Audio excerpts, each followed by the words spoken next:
This might be the most relevant video we've done for our culture because so many people think following your heart is a good idea and the way they're going to find true happiness, when in fact, if they follow their heart without moral restraint, they're going to wind up in a very dark place. So out of all the videos, this might be the most relevant. And I thought Keith did a great job of putting all those little animations in there and that little pirate sound for the for the guy who said, well, Bill Maher said, when I was a kid, I wanted to be a pirate. Thank God nobody took me seriously. It took me for eye removal and peg leg surgery. Arrgh. That was brilliant right there, ladies and gentlemen. Follow your heart. Do whatever your heart tells you to do. Is that really a good idea?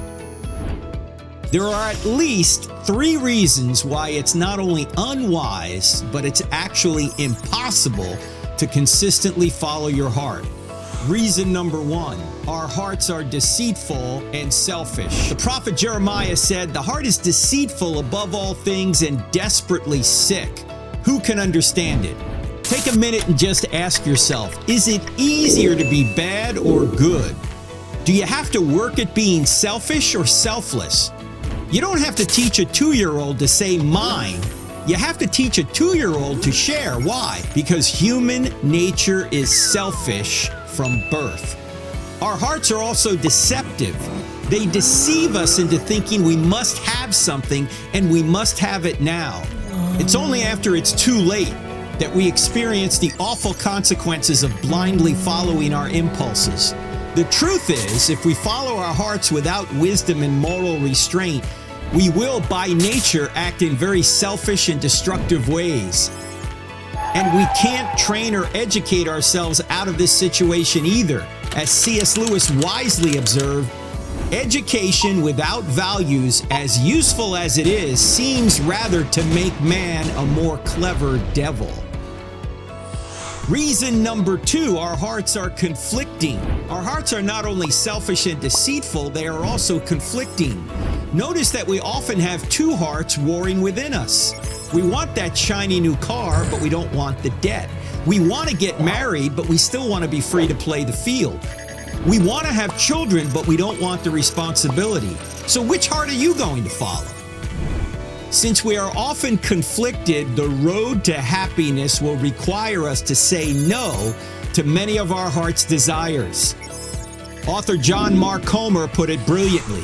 Giving into the desires of our flesh does not lead us to freedom in life, as many people assume, but instead to slavery and, in the worst case scenario, addiction, which is a kind of prolonged suicide by pleasure. The third reason is our hearts are changing. You have all the same desires you had 20 years ago, 10 years ago? How about 5 years ago?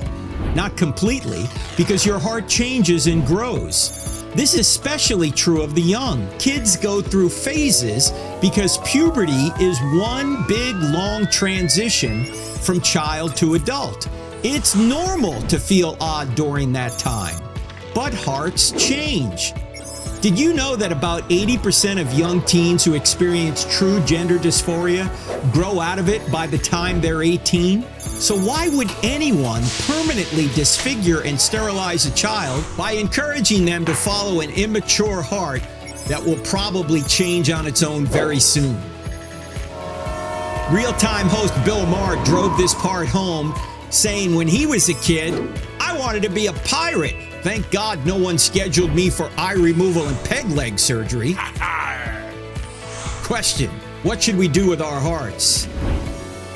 King Solomon was nearly led to despair by blindly following his heart.